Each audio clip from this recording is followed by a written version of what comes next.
Hola chicos, ¿cómo están? Espero que muy bien. Hoy vamos a continuar con las clases de anestesia. Vamos a ver el tema de anestesia inhalatoria, ver un poco los equipos que necesitamos para realizarla, los principios que rigen a la anestesia inhalatoria y los fármacos más utilizados. Este tipo de anestesia tiene la ventaja de permitirnos controlar muy bien la profundidad anestésica. Eso nos brinda una gran seguridad durante la anestesia y se debe mayormente a que estos anestésicos se administran y se eliminan en gran medida por la vía pulmonar. Tenemos dos tipos de sistemas para realizar anestesia inhalatoria: el sistema abierto y los circuitos, que pueden ser de reinhalación y de no reinhalación. Dentro de los sistemas abiertos tenemos el goteo, que se utilizaba para el éter y hoy en día está totalmente en desuso, y la cámara anestésica, que en general se utiliza en animales de laboratorio, rata, ratón, para inducirlos a la anestesia, pero también puede ser utilizado para cachorros. Como les decía, dentro de los circuitos están los de no reinhalación. En este tipo de circuitos necesitamos un vaporizador, necesitamos el circuito de tubos. Podría ser, por ejemplo, un circuito de Jackson-Rees, de Vian, de Mapleson. Son todos ejemplos de circuitos que podríamos usar. Nosotros en el Centro de Medicina Comparada, para utilizarlo en conejos, tenemos un Jackson-Rees. Y luego, bueno, el paciente. En este tipo de circuito, el aire que ingresa con anestésico al paciente, una vez que es exhalado, no vuelve a ingresar al circuito como sí pasa en el circuito cerrado que vamos a ver más adelante. Además, estos circuitos de no reinhalación no tienen depósito de cal sodada, de manera tal de poder recuperar el anestésico que estamos utilizando, o sea que tienen mayor gasto. Además, sirven para animales de pequeño tamaño, máximo hasta 8 a 10 kilos. Otro tipo de circuitos son los de reinhalación. Existen sistemas circulares semicerrados y cerrados. Aquí tenemos un esquema de uno de estos circuitos donde tenemos una fuente de gas fresco, un vaporizador.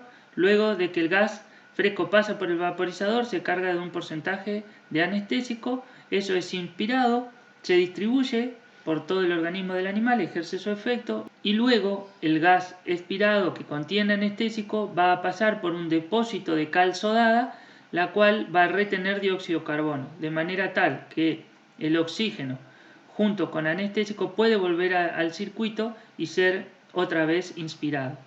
Esto es una forma de ahorrar anestésico y también de evitar que el anestésico salga al exterior y pueda intoxicar incluso al anestesista. Acá vemos algunos ejemplos de vaporizadores. Existe un vaporizador por cada droga que se usa. Por ejemplo, en el bioterio tenemos un vaporizador para isoflurano. Este es uno de los equipos de anestesia inhalatoria que hay en el Hospital de Pequeños Animales. Hace poco se adquirió una mesa de anestesia con muchas más características. Aquí tenemos un ejemplo de lo que sucede dentro del vaporizador. El gas fresco, que va a venir de un tubo como este, va a ingresar al vaporizador, va a establecer contacto con el líquido volátil y se va a llevar un porcentaje de anestésico, el cual va a ingresar al circuito y luego al animal, ¿no?, a través de la fracción inspirada que tiene anestésico. Ahora vamos a ver los principios de la anestesia inhalatoria. La profundidad de la anestesia inhalatoria va a depender de la presión parcial o tensión que el anestésico logre a nivel del sistema nervioso central. A su vez, la velocidad de inducción de los anestésicos inhalatorios va a depender de varios factores farmacocinéticos. Tenemos gases como el óxido nitroso o líquidos volátiles como el isoflurano, el sevoflurano, desflurano, entre otros. La absorción de estos gases va a depender de su gradiente de concentración. Y el movimiento de los gases va a estar gobernado por las leyes de los mismos, que son la ley de Dalton, de Fick y de Henry. La ley de Dalton establece que la presión de una mezcla de gases es igual a la sumatoria de las presiones parciales de los gases que la componen. La ley de Fick hace referencia a la difusión a favor de gradientes de concentraciones Y la ley de Henry establece que la cantidad de gases en un líquido es proporcional a la presión parcial del gas sobre dicho líquido. Otro factor de importancia en la velocidad de inducción es el coeficiente de Oswald. Es la relación sangre-gas. Así tenemos fármacos anestésicos inhalatorios que tienen mayor solubilidad, los cuales van a necesitar aumentar su concentración para poder elevar la presión parcial e igualar dichas presiones a nivel del pulmón, sangre y tejidos. Por lo tanto, la inducción será lenta. Los fármacos que tienen baja solubilidad, como puede ser el óxido nitroso, que tiene 0,47 de coeficiente de Oswald, necesita mucha menor concentración para elevar su presión parcial e igualar las tensiones del pulmón, sangre y los tejidos. Por lo tanto, la inducción será rápida. Si tomamos como referencia un fármaco de baja solubilidad, entonces vamos a ver que se cumplen las leyes de los gases. Se necesita poca concentración para que eleve su presión parcial, la ley de Dalton. A su vez, esto le va a permitir tener mayor dilución, la ley de Henry, y a su vez, esas dos características le van a permitir difundir a favor de gradiente a través de la membrana, lo que sería la ley de Fick.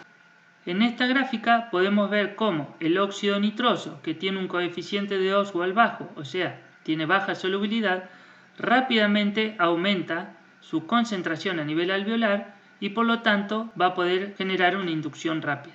A diferencia, por ejemplo, del halotano o del éter, que tienen solubilidades mayores y tardan más en aumentar su concentración a nivel alveolar y por lo tanto su inducción será más lenta.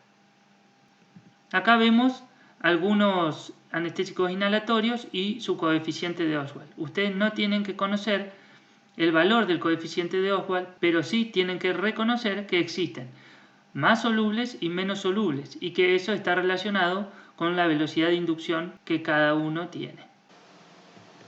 En esta gráfica podemos ver la distribución de un anestésico inhalatorio a través del organismo.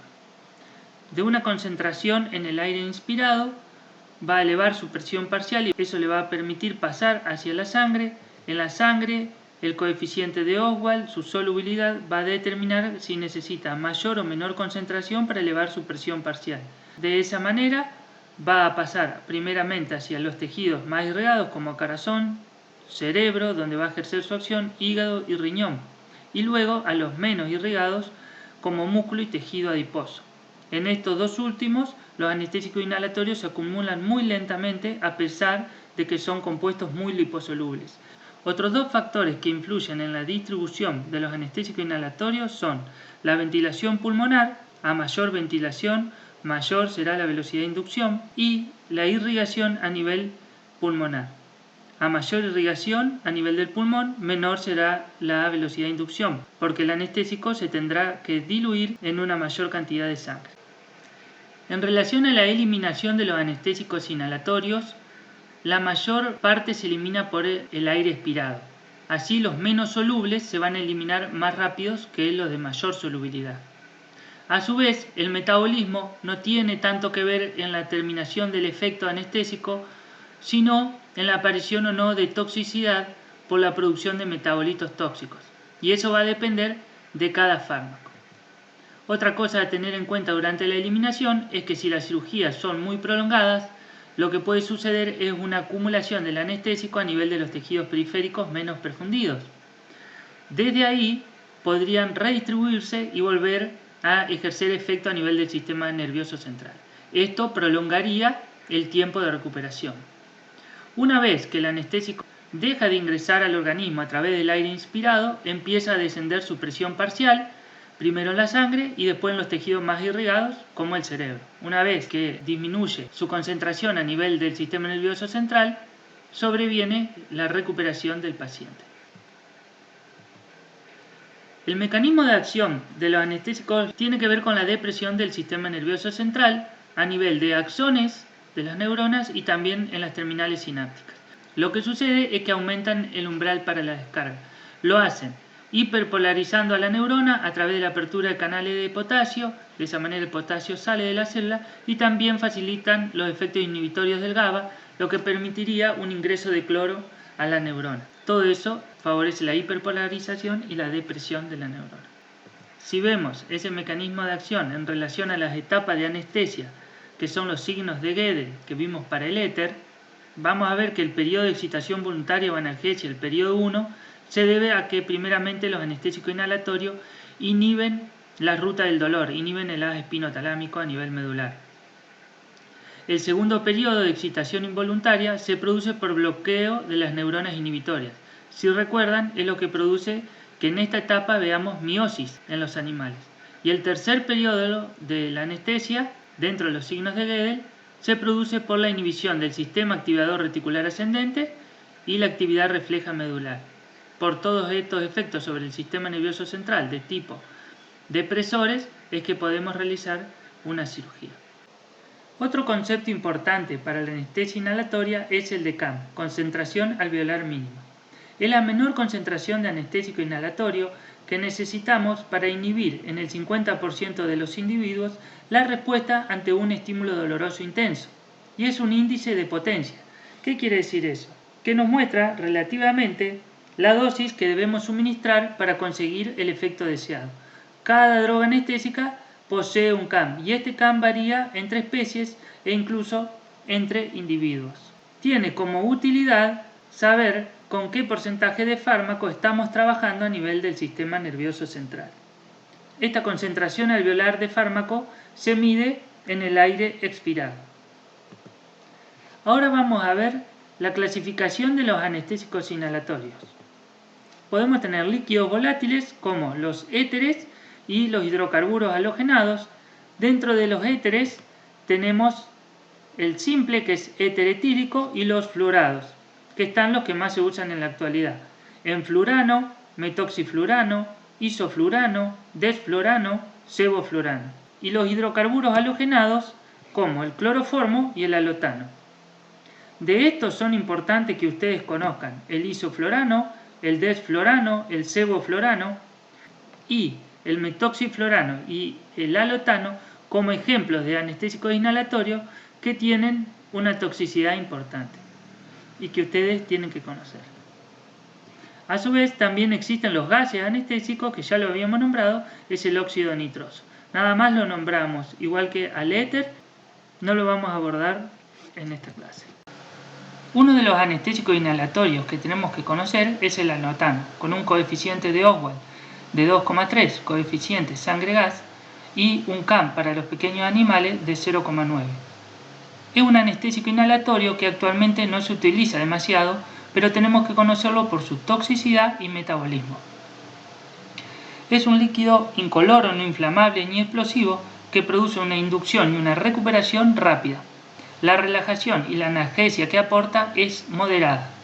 Particularmente el halotano es depresor cardíaco, produce una disminución en el gasto cardíaco y una caída en la presión arterial. A su vez puede ser arritmogénico y sensibiliza el corazón a las catecolaminas, lo que quiere decir que si tenemos que usar adrenalina ante una situación de peligro no la vamos a poder utilizar. A su vez es depresor respiratorio, pero como el halotano se administra por circuito cerrado con asistencia respiratoria, ese peligro lo podemos controlar. El metabolismo del halotano es un 20%.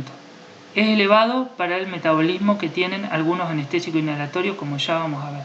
Y produce ese metabolismo dos metabolitos que no debemos recordar el nombre, pero producen lesión a nivel del hígado. Por eso se lo considera el halotano hepatotóxico.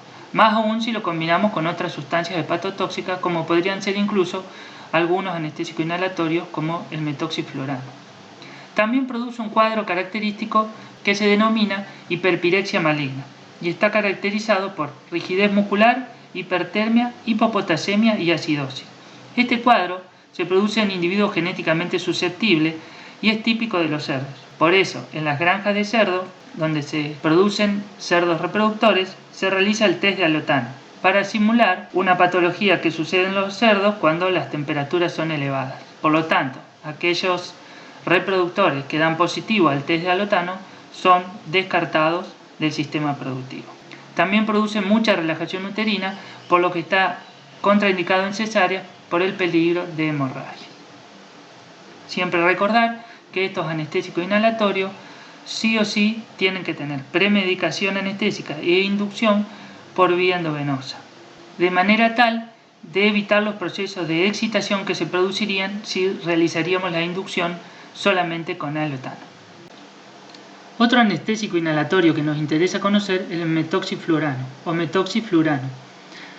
Es un anestésico que actualmente está totalmente en desuso, pero lo vamos a conocer por dos características. Una, que tiene un coeficiente de Oswald 12, o sea, el coeficiente de partición sangre-gas es elevado, por lo tanto la inducción y la recuperación es muy lenta y es un ejemplo de una sustancia con coeficiente de Oswald elevado.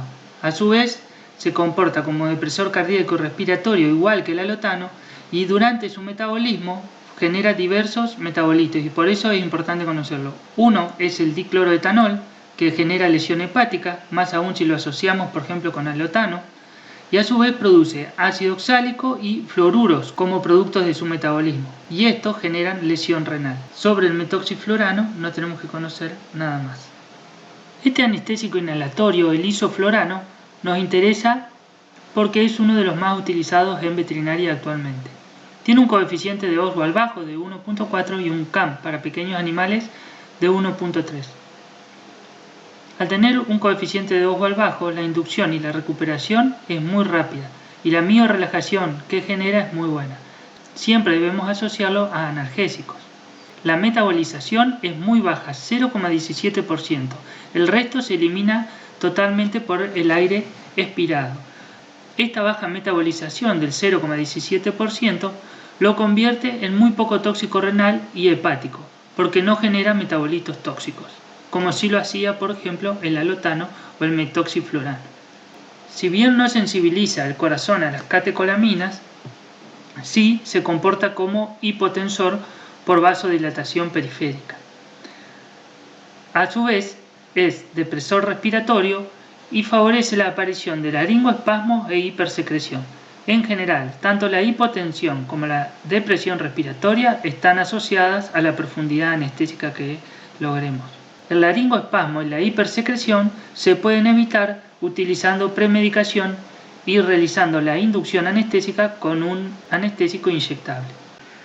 Otros dos anestésicos inhalatorios que actualmente se utilizan son el sevoflurano y el desflurano. Estos tienen coeficiente de Oswald muy bajo, por lo que tanto la inducción como la recuperación son muy rápidas. A su vez, tienen muy buena miorelajación. Siempre tenemos que asociarlo a fármacos analgésicos y también es propicio realizar la inducción por vía endovenosa. No sensibilizan el corazón a las catecolaminas, tienen la particularidad de generar una hipotensión moderada, no ser hepatotóxicos ni tóxicos renales. Esto lo convierte en una opción para el isoflurano. Muchas gracias chicos por escuchar la clase, estamos en contacto por cualquier consulta a través del entorno virtual.